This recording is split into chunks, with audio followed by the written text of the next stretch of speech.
காலையில எந்திரி எல்லா வேலையும் நானும் செய்யணும், பாலும் போய் நானே வாங்கிட்டு வரணுமா? என்ன பார்த்தா உனக்கு எப்படி இருக்கு? ஒழுங்கா எந்திரி, பாத்திரம் எல்லாம் பறக்கும். இப்ப நீங்க பறந்து ஓடிடும். போவிய மாட்டியா? ஏச்சி போ.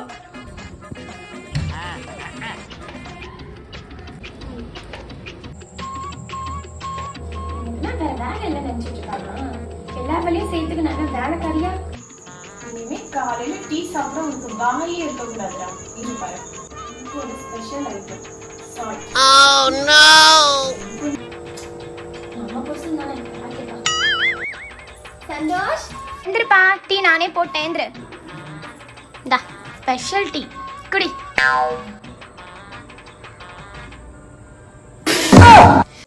உப்புடி. நீ பால் வாங்காம வந்தது உன் தப்புடி.